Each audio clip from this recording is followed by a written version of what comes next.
All right, I'm going to call the meeting to order then. First, we're going to have roll call. Ms. Cooper Payton is excused. Ms. Harrell is excused. Ms. Hetland. Present. Mr. Jacobson. Here. Ms. Jones. Ms. Orcherton. Here. Mr. Patterson. Here. Ms. Salmon. Here. Ms. Snyder. Here. Okay.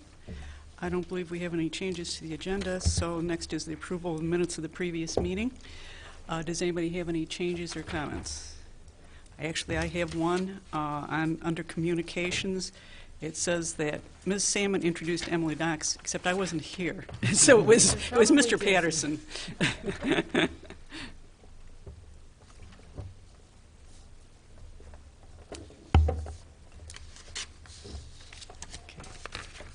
All right. Yes, I know. Yeah, Yeah. okay. Okay. I'm just trying to keep track. Sorry. Yeah. Okay. I move that we vote on the minutes. Okay. All in favor, say aye. Aye. Okay. Minutes are approved. Okay. Next, we're going to go ahead with grant presentations. We have Lauren Chambers from the Urbana Free Library giving her presentation first. Hi. Hi.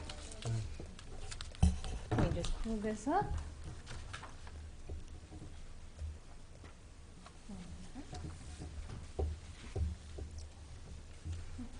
To begin with, I just want to thank all of you for having us here tonight for the Urbana Free Library and for funding what was a very successful event. On Wednesday, November 15th, New York Times bestselling young adult author Maggie Stiefvater came to the library to talk about her books and also to do a book signing. We had 175 people attend the event. I have almost a decade's worth of experience with author events and author signings, and I was confident that we could get between 80 to 100 people. 125 would be fantastic. 150 even better. I thought that would be the high point, and we hit 175, which was just amazing. Now, part of this is because Maggie Stiefvater has a very loyal following. She has 110,000 followers on Twitter. She's doing a Kickstarter right now that is just the part of a box set for her most famous series that is hand-drawn art that she did, and it was funded within 6 hours. So we knew that we would have a lot of people because she's been writing books for almost a decade, and they're always very popular. They always debut on the New York Times bestsellers list. We knew the interest was there. Now that's because of the quality of her writing. She has a very sort of a lush style with her prose. She's got critical success. She's been on the American Library Association's Best Books for Young Adults for 2010, 2012, 2013, and 2014. In 2012, she was a Michael L. Prince Honor Book, and the Michael L. Prince Award comes from the Young Adult Division of the American Library Association, and it's an excellency award in young adult literature based solely on the literary merit. And there's only one winner a year, and then only 4 books after that are named as honor books, and they're considered the best that was produced that year, and in 2012, that was one of hers. So the book she came to talk about tonight, or that night, was called All the Crooked Saints. It was her newest book that had just come out the month previously. And this book is about the Sorayas family, who are Mexican Americans living in Colorado in the 1960s. And this family has a gift. So they are capable of performing miracles. And every generation, one of them is the saint, and they can perform the miracles. And people come from near and far. They're broken, they're dejected, they have no hope. And they come to the saint looking for a miracle. And what the saint is able to do is take their inner darkness, whatever is bothering them, and makes it concrete. So actually manifests that darkness. And that's only the first part of the miracle, though. The second part is up to the pilgrim, whoever's come to them. They have to confront their darkness, however it's shown up. Some people, they get rained on all the time. Some people, they have moss growing on them. Others, they're physically transformed. And once they've confronted whatever their problem is, then they're back to normal and they can go back to the rest of their lives. But the Sorayas family can't interfere with that second half. They can't help at all. If they do, their own darkness comes out.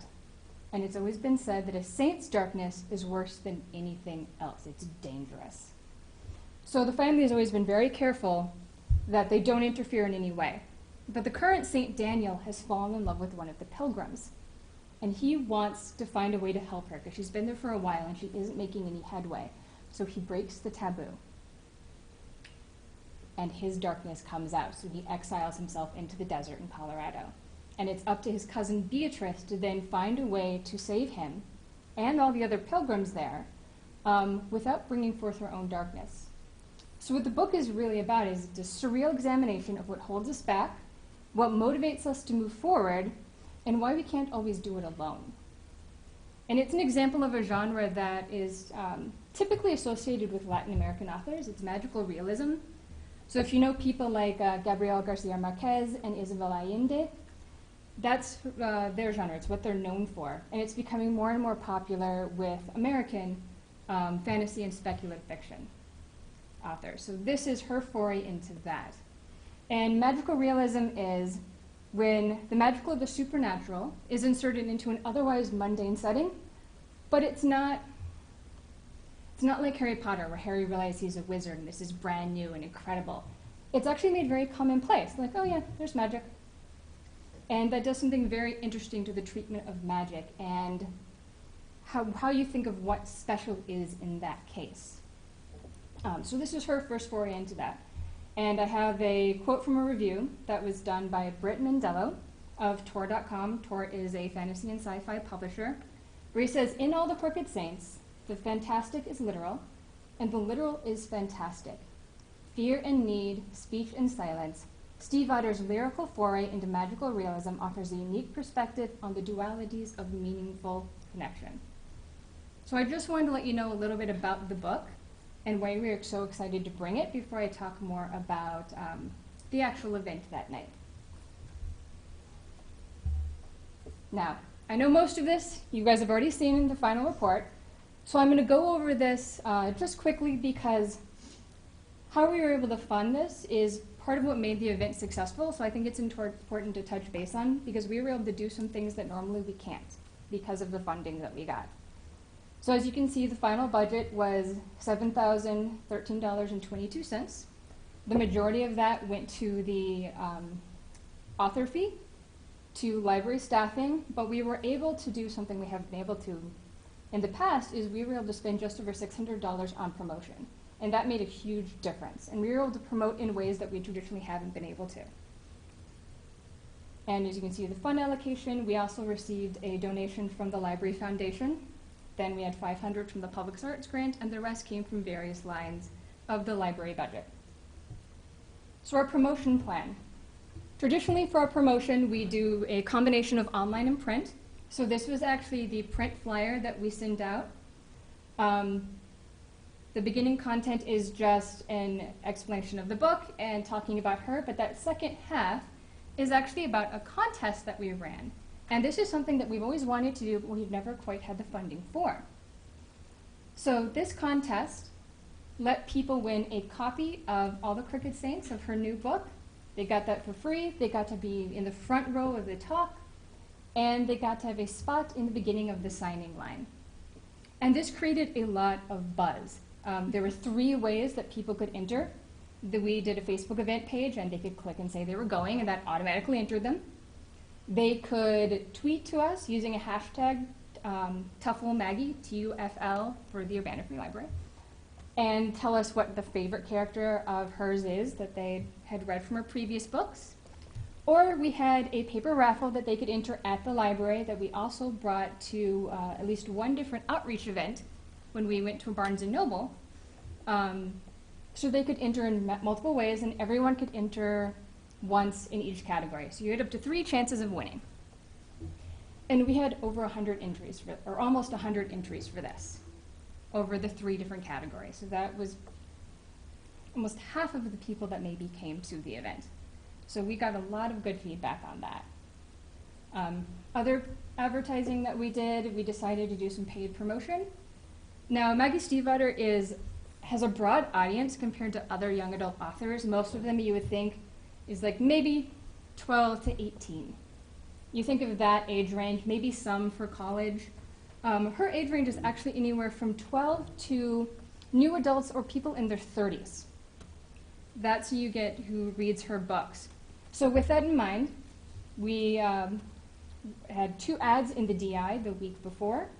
That's the image that you see on the right there. So we had 2 different days we'd advertise there. We also did a weekend planner spot at Shambana Moms because, one, we were going to get mothers who had, and fathers who had teenage children, but they also might be fans themselves because people with younger children, that's also within that age range. And the weekend planner goes out to over 6,000 emails every week. So we knew that we'd be reaching a wide audience. We also did library websites and the community calendars. There's a list there of all the community calendars that we went to, along with some examples. Social media, I said before, we did a year-long advertising campaign on Twitter, where we kept that constant. Social media, we did a Facebook event page. The author did a Facebook event page. So that's a lot of it. The other things we did, we went on CI Living. We did a book review in the News Gazette, so we could widen the readership to the people who subscribe to the News Gazette as well. And we also put our traditional flyers in all of the libraries and schools locally, as well as reaching out to towns around us, and the university. So there were different departments in the university that we made sure that we had signs up, and the undergrad library and some of the resident hall libraries also put up posters for us. We were able to reach a pretty big audience. Now, how did the event go? I told you there were 175 people.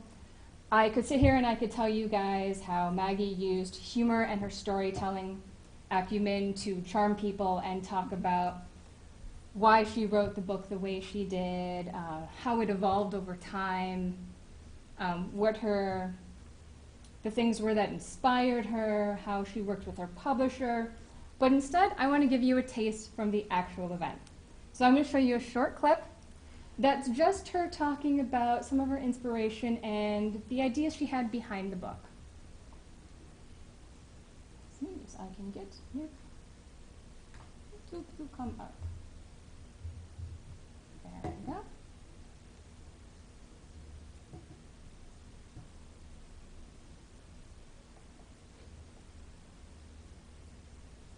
Give me 1 second while I make sure I get the right time marker. So the reason why the book looks the way it does is because in college I was an obsessive compulsive teenager with suicidal ideation. Does anyone here have OCD who's willing to cop to it? So OCD is highly hereditary. If you have it, your kid has a 50% chance of having it. And it doesn't matter how much therapy you have, you always will have it. It's the way your brain is wired. So you learn to cope with it instead of learning how to actually kill it. And so when I was in college, I went when I was 16, which was a great idea. I was very socially adjusted. So I was a hot mess, definitely at absolute 0 on that scale. And then I was told that I had OCD. And guess what it did? Nothing at all, except for previously I could say that I was a hot mess in 7 letters. Now I knew how to say it in 3. OCD, awesome, cool, still a hot mess. And it was because even knowing the shape of my darkness, it didn't actually help me to figure out how to cope with it. And in fact, even being someone who could read about how to cope with OCD also did not help. Because the thing is one thing to see it on paper and to have some objective third party being like, this is what you need to do. And it's another thing to internalize it. And so this book, I don't know if it has answers in it, but it becomes this kind of back and forth interplay about how much I think maybe we can do on our own and how much of it we are allowed to delegate to other people, and also about something that really interests me now, which is the cost of if you are giving advice to someone else. If you have been through something yourself and they ask you to dive back in and invest in them, what does that do to you? And so, yes, the entire book, I don't know if it's a fable about Maggie Stiefvater's ideas on how to treat mental health, but it is a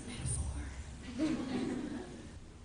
So that is just a little taste. So she used a lot of her own storytelling techniques to tell stories to explain then why the book looks like it does, and sort of her own artistic designs and the process that she goes through. I wanted to give you one more taste of this, just because she is involved in multiple forms of art. She does drawing, she makes her own music, so that means she also brought an instrument that most people don't get to hear ever live. She plays something a little unusual.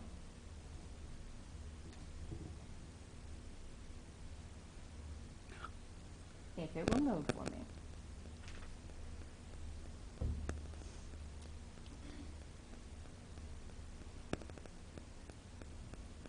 Maybe.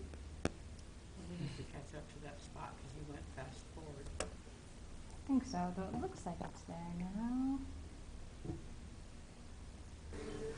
There we go. Mine.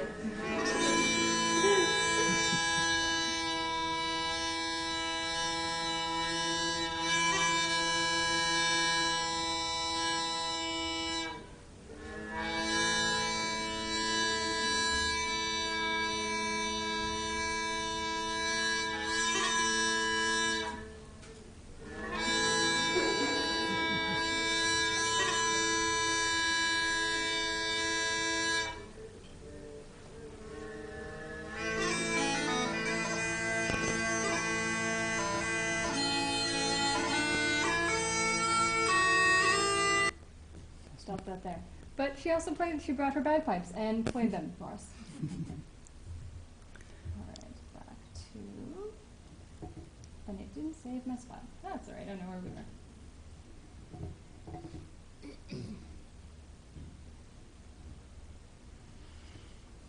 So these are some pictures from the event. You can see that our seating was completely full. It was standing room only. And then our signing line, it took the last person 45 minutes to get through. Jane Addams came out and sold books, and actually sold out of the books before she even started speaking. So it went over very, very well, and her talk was well received. She was able to answer a lot of questions for people when they came up to the signing line about more specifics, what she does when she has writer's block, things along those lines, how she designs her characters, how she conceives of place and part of her books, because that's normally a big, it's almost its own character in her novels. It tends to be a strong sense of place. And then our feedback that we got was very positive. These are a couple of comments from Twitter, from different people just saying that they liked the event. For one of these people, she even signed their car when they asked her to do that afterwards.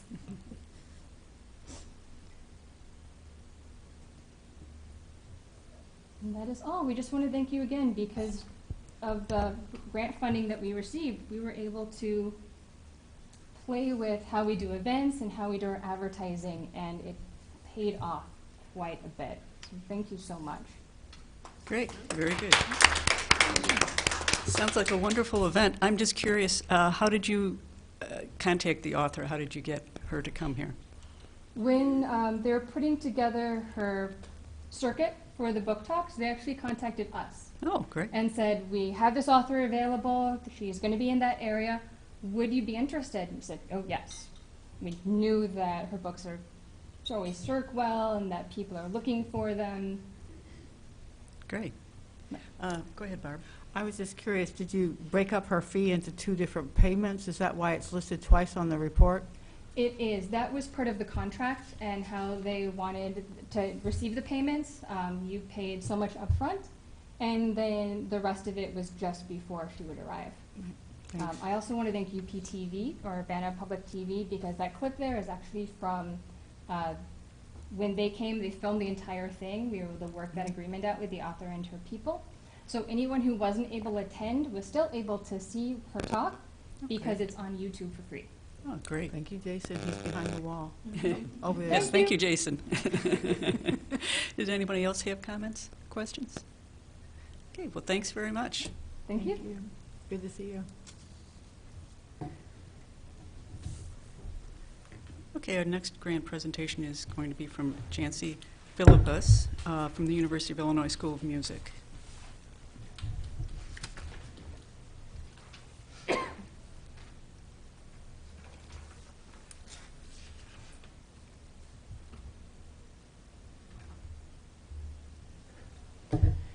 thank you so much for having me here today.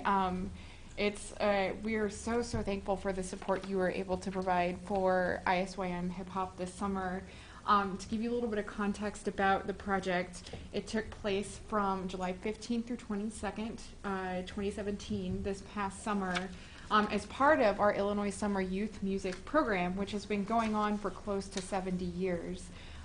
Illinois Summer Youth Music is always looking to expand the diversity of our curriculum in terms of the musical programming we offer. Our most recent additions before ISYM Hip Hop were our rock band camp, which has become one of our most popular. It always fills up quickly. And sort of piggybacking onto the success of that in terms of how that attracts a lot of students and provides a different curricular addition in addition to our band, choir, and orchestra offerings, which are also hugely popular not only around the state, but about 10% of our overall ISYM participation is from Urbana students, so it serves our Urbana community. One of the things that struck me when I first moved to Urbana 6 years ago now was a thriving music scene, and its hip-hop scene especially. I remember going to hear Mother Nature perform at Pygmalion, which is blown away at how talented that duo was. Paired with the fact that our professor of music education, Dr. Adam Cruz, has a research interest in hip-hop music education.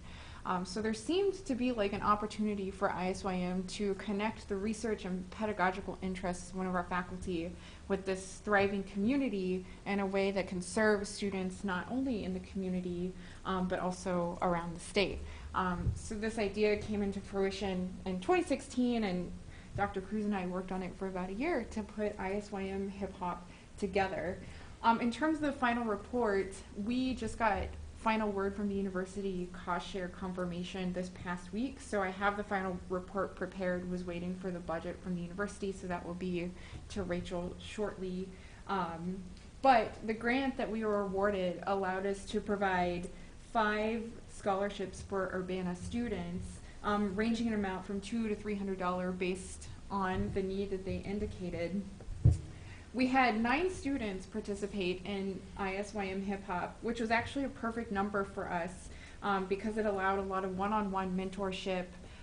It allowed students to work together and really get to know each other, and that was the amount of equipment that we had, and we're able to have a really great experience for these students. What's particularly wonderful about ISYM Hip Hop is that students were writing, recording, and performing from memory in 1 week's time original music.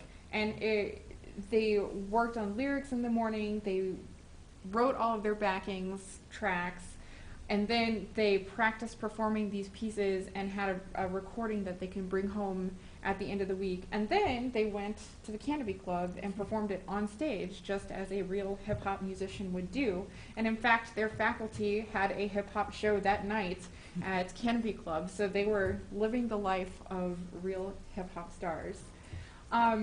In terms of what the grant allowed us to do, like I said, it allowed us to defray some of our rental fees from Canopy Club, which allowed us to scholarship those students. And our relationship with the Canopy Club is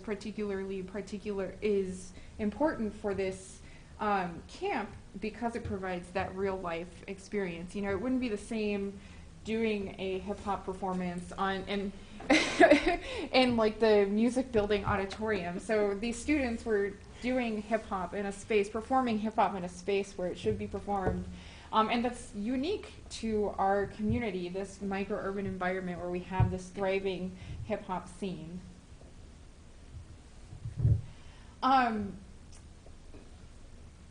The music that was written in this camp, one thing that was really important to us is it allowed students to express themselves and their purpose and their place in a way that's really meaningful. An example of this is a song called 0303 that sort of exemplifies the community that was developed through this camp. 0303 was the room number in the music building where the students met together each day. And they wrote a song called 0303 that talked about the community and the day-to-day activities and what 0303 meant to the students. So not only did students write about their own experiences, and for students from Urbana, that's their experiences here in town. I'm going to share a song from one of our Urbana students here in a moment. But there was a sense of place and purpose within ISYM. I have to say, every time I walked by the ISYM hip hop classroom, it was a party. And they were having so much fun. They did a little performance on the steps of the music building.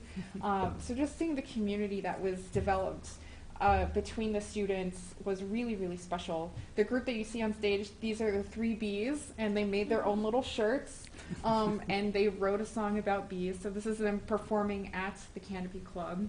I wanted to share with you just a minute or two of one of the songs from our campers. And this is a student from Urbana, and just some really strong messaging, and I'll just let you take a listen.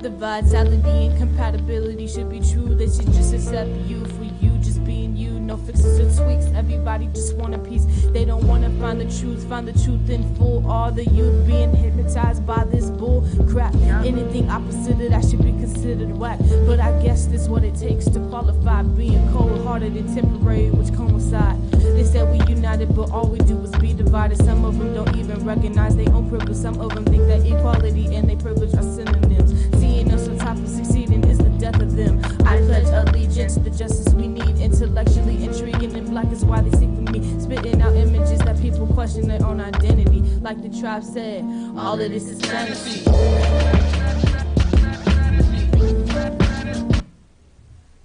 So again, all parts of that song, the lyrics, the backing tracks, the hook, everything was recorded by the student in 5 days' time. And we have a whole mixtape of songs that the students recorded, and I will share a link for that here in just a moment.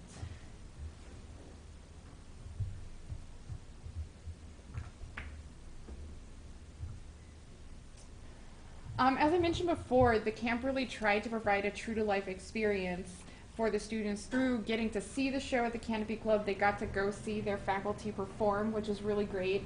At that show, not only did we have the hip-hop campers, we had all of ISYM Session 4, so there were approximately 350 students, plus the counselors, plus some community members. I would say that we were probably around 350, 375 people in the large room at the Canopy Club hearing our hip-hop faculty perform, including the students.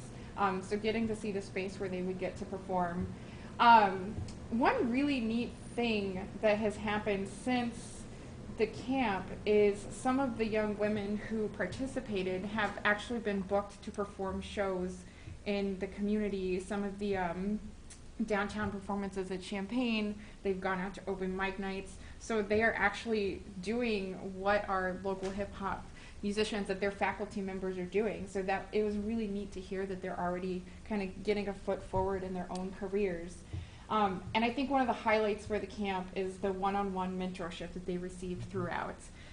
They received one-on-one mentorship from Dr. Cruz, from the faculty, Lamont Holden, who is a former Champaign teacher, but now is out in Georgia doing a lot of music production out in Atlanta.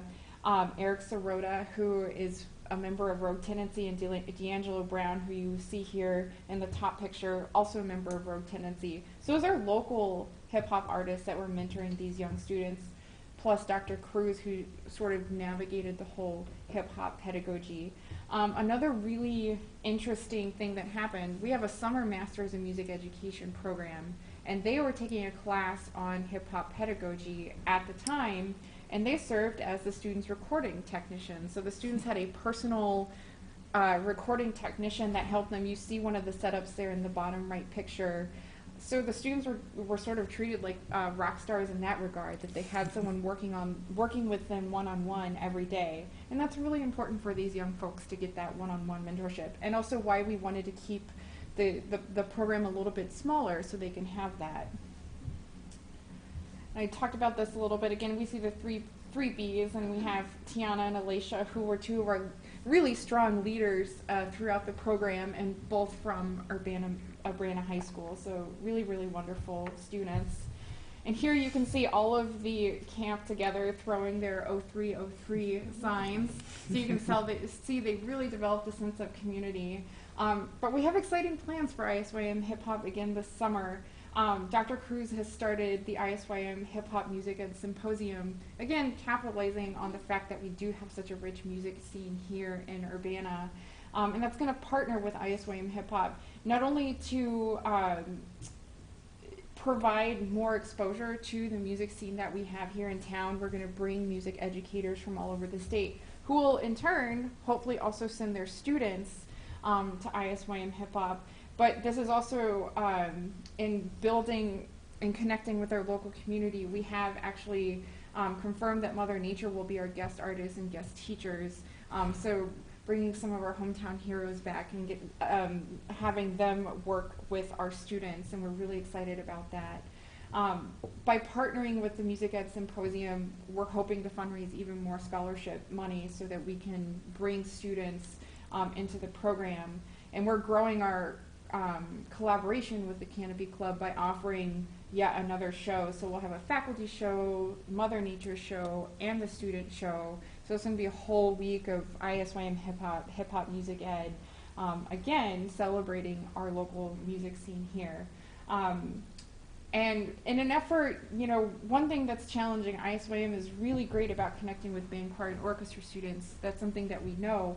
A lot of the students that may be interested in this, they're a little bit harder to reach. So this year, a goal of ours is to connect with more of our mentorship and after-school programs and our marketing to try and let more students know about this program. But I think the best way to see really what was going on is to kind of see for yourself. And I have a little video I'd like to show you.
And so the final, I won't show, this is also included in the final report, but there's actually an online mixtape, and the link will be shared with you, of all of the songs that were created and written during ISYM hip hop camp. So it's about 25 minutes of music total, which in a focus on original music is something that's really, really important to us at ISYM. So we're so grateful to all of your support, not only in helping us provide scholarship to these students, but to allowing us to try and meaningfully connect with the music that we have going on in Urbana, and that's unique to our community. Great, very good. Anybody have questions or comments? Go ahead. Jeanette. I'm wondering, as people find out about this, I'm assuming there'll be lots of interest. How will you keep it small, or We what are want the to plans? grow. We do want to grow a little bit this year, and our plan is to keep slowly investing in a little bit of equipment and to grow the faculty a little bit. But because of our computer labs, we may end up, you know, for this year, and we already have a higher enrollment than we did at this point last year. Basically, we would have to boost our fundraising efforts and continue to get more equipment and maybe even have to extend to 2 sessions, because we actually have 4 weeks of ISYM. Right now it works really well to have it in that 1 session. But it may also be that it remains a camp that stays smaller on the small side, so we can provide that experience. But we would have to, you know, find other ways to negotiate the technology side of it, because that's a big part of it. Right now our computer lab holds 20, so that would be a tentative cap. But, you know, if we find that it's something that really grows a lot, then we would just have to re-envision the camp and re-envision, you know, maybe we switch to iPads where you can do iPad production. Dr. Cruz is the kind of person, when there's a will, there's a way. And, you know, if we're getting that high enrollment, people that interested, who are willing to pay the full price, that gives us a little bit of funding to work with to invest in equipment. I had a quick question. Sure. Well, first of all, I think this is a fantastic project, and one of the things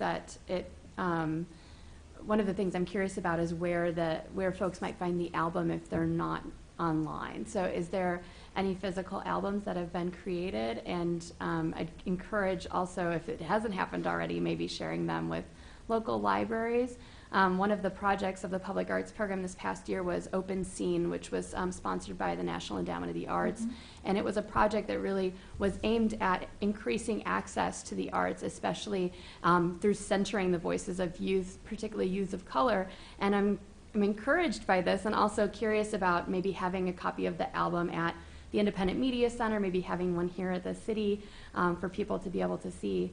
Mm-hmm. And of course, the local libraries always come to mind, but I was curious if you knew already of things that were happening to kind of disperse it more.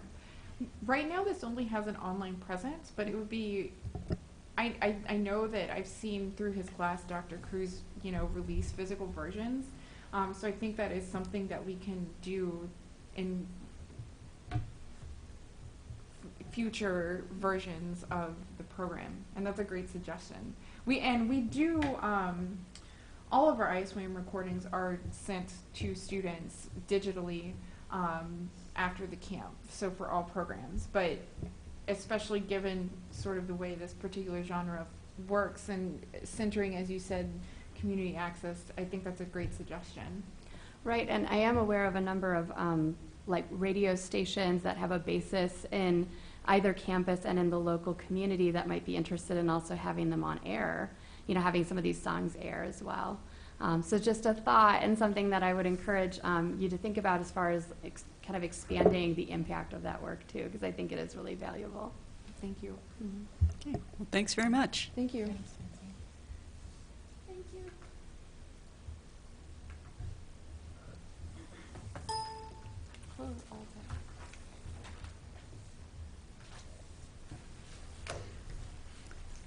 Okay, next we're going to have the monthly progress report.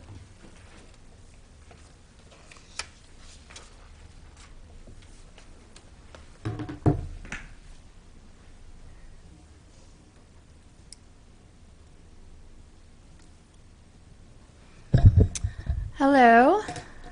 For anyone listening who doesn't know, my name is Rachel Storm, and I'm the Public Arts Coordinator for the city. This is your February progress report from Public Arts staff. First, I want to point out that our biggest piece of information at this moment is that our arts grants are due by this Friday at 5, February 16th. The guidelines for 2018 and the application is available on our website at urbanaillinois.us/artsgrants. And as in previous years, we really encourage a wide definition of the arts. This is true of the arts program in general. So we invite applications in the categories of individual, group, nonprofit, and festivals. spanning music, performance, environmental arts, spoken word, creative writing, film, dance, movement, anything you can think of, we encourage you to submit. So that's our biggest announcement right now, of course. And we've already received a number of applications, and I expect that, as in previous years, that our applications, our numbers may continue to grow. If anyone doesn't remember or doesn't know, in previous years we usually had an average of 45 to 47 applications, but last year I think it was 63, so it had quite a spike last year, and we are eager to see if that spike will continue or if last year was a strange anomaly, and I'll be able to report that out to you at the next meeting. Artist of the Corridor is also on display. Our current exhibit is Haunted Hams by Lydia Puticombe. This exhibit had an opening on January 29th. Thank you to all who were in attendance. This exhibit will be on display until the end of March, and on March 26th at 7 p.m. We will continue our partnership with the Urbana Free Library in hosting a sort of closing reception. I've been working closely with Carol Inskeep on that project, and we have been very excited about it taking shape as a sort of fun and whimsical, family-friendly event. So the ways in which that's manifesting this time around is we're having some art stations, and we have a guest appearances from 2 guinea pigs who inspire a lot of the artwork. We are going to have a show and tell and a short talk with the artist.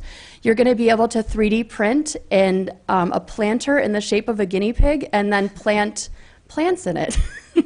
And this is all very inspired by Lydia Puticombe's work, which we describe as wood-carved illustrations exploring the whimsical domestic lives and afterlives of plants and animals.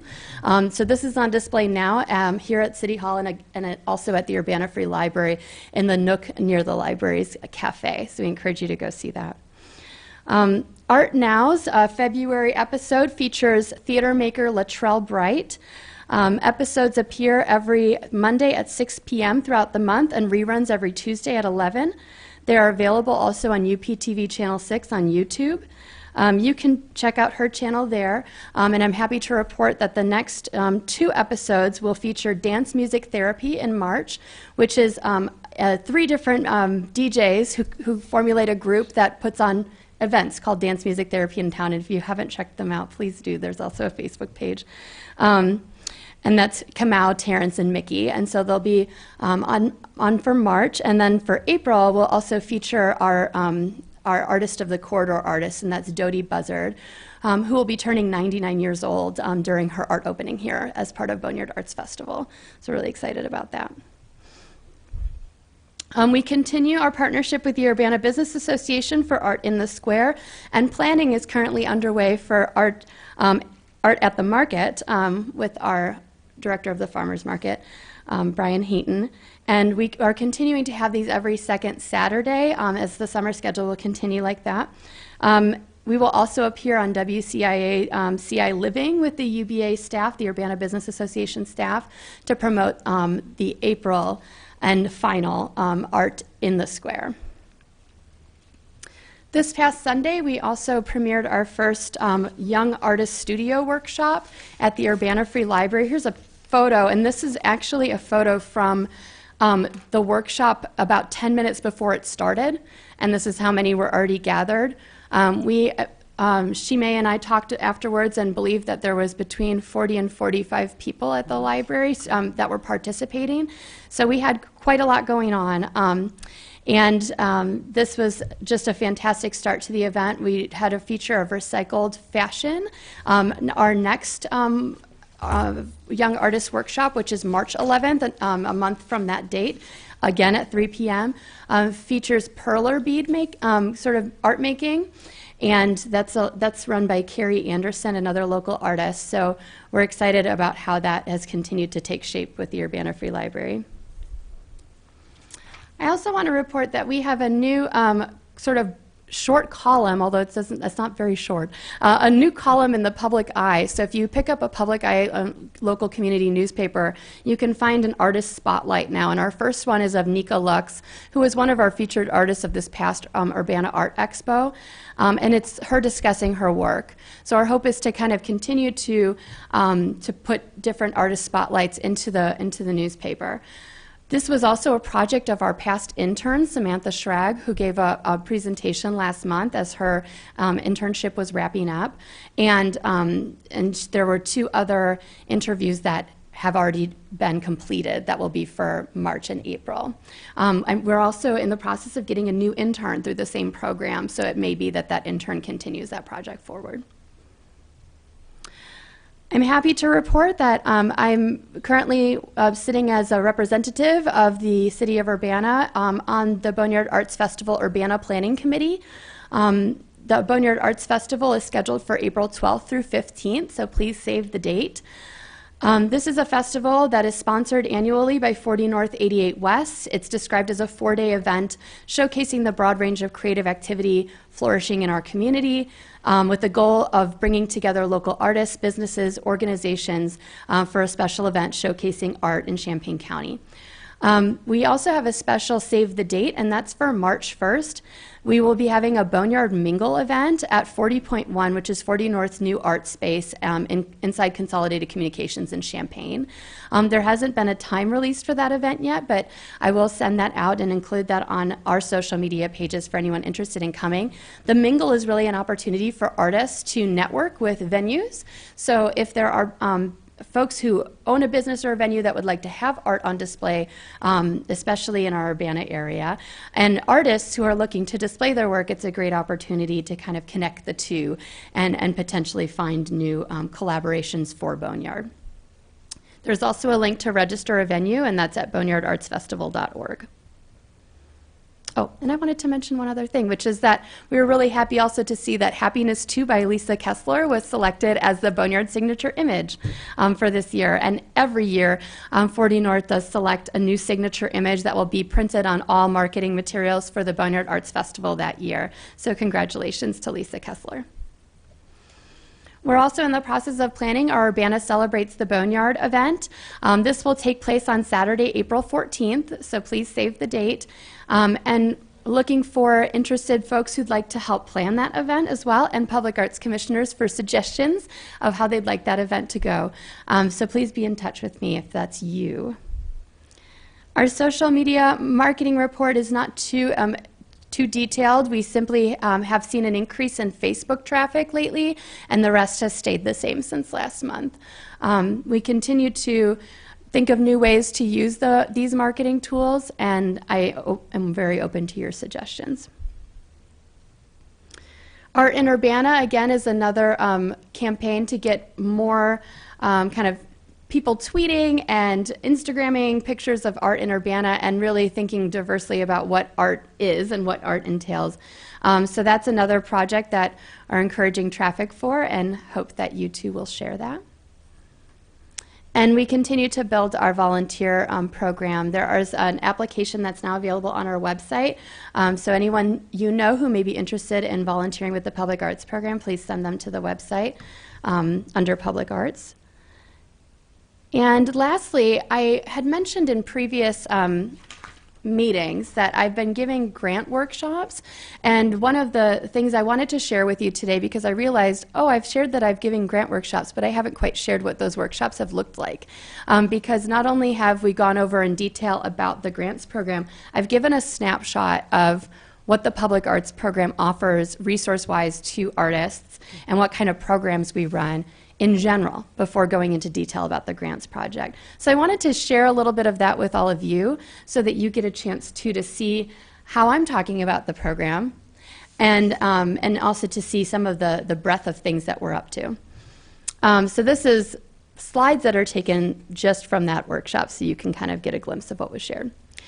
So we talk a little bit about the history of the Public Arts Program, the fact that we are now celebrating a 10-year anniversary of the Public Arts Program. We include the list of Public Arts Commissioners so people understand who oversees the Public Arts Commission. I spent some time talking about our individual programs, Urbana Arts Grants, Art in the Schools, Art at the Market and in the Market, our Art Now documentaries on UPTV, the Artists of the Corridor exhibitions, the Urbana Sculpture Project, Murals on Glass, the Art Expo, Urbana Celebrates the Boneyard event, and Open Scene, just to name a few. So we talk a bit about that and where people can find more information. We talk a little bit about each individual one, right? So we have Art Now, we have Sculptures and Murals, we have Arts in the Schools, and we also indicate that we funded over 200 individual artists and artistic projects through Urbana Arts Grants. The number is actually probably even larger than that. And this is through both the Arts Grants and Arts in the Schools. We also give the examples of that are more recognizable, which is often our festival grants, things that have been around for a little while. So I talk a bit about Heartland Maker Fest. I talk a little bit about the Folk and Roots Festival, about Midwest Mending, our West African Drum and Dance Festival, Asian Heritage Month, and our Urbana First Fridays program from Imbibe Urbana, as examples of kinds of programming that is diverse and brings lots of people together. And then I, share a lot of my own information and myself as a resource for folks as they're working through questions or thinking through possible collaborators that they can reach out to me for that, which has been happening. So today has been a busy day because the applications are due Friday. But I wanted to share all of that with you so that too, all of the things that we're up to. Obviously, there's just a snapshot that's in a report, and I want to make sure that you see how I've been talking about the program as well. And that's largely it. Okay, thank you, Rachel. I think you're a great cheerleader.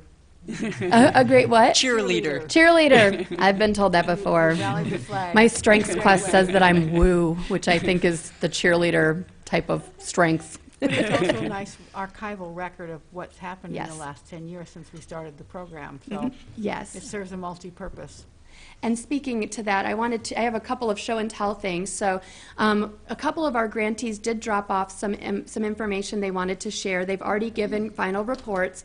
But one comes from Dory Imming and Dulce, who came and presented for Say Uncle, if you'll recall, a couple months back. They had another short booklet that they wanted to share. I also want to just note that Say Uncle is the duo of both Corey and Dulce are working right now on a regional art gathering called Beyond Alternatives that'll take place on April 7th and 8th here in Urbana. And we're really excited about that. We're encouraging other people to get involved. I'll be sharing more information next month with the commission, but do save the date. There is that online registration form.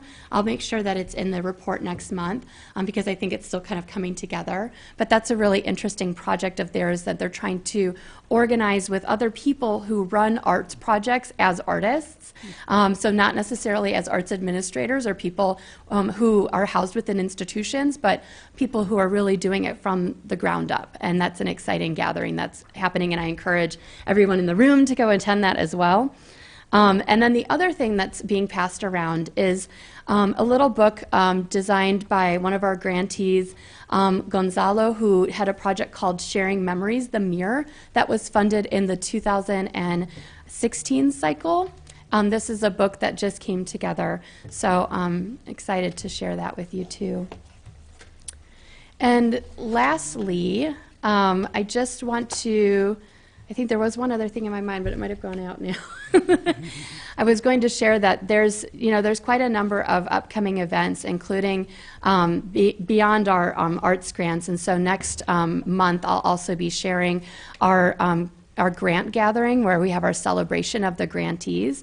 And that will be open to the public. We'll encourage lots of people to come, but especially our arts commissioners.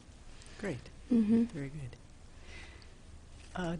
Well, as long as we're talking about different events, I actually had an announcement. So I wanted to just let everybody know that the University YMCA's Friday Forum for this semester is going to be art and activism. Yes. And we have our commission member, Jason Patterson, is going to be speaking on March 2nd about the compounding American moral debt. So there's a lot of good people coming, and just wanted everybody to be aware that that series is going on. For those of you who aren't familiar with it, it is every Friday at noon at the University YMCA.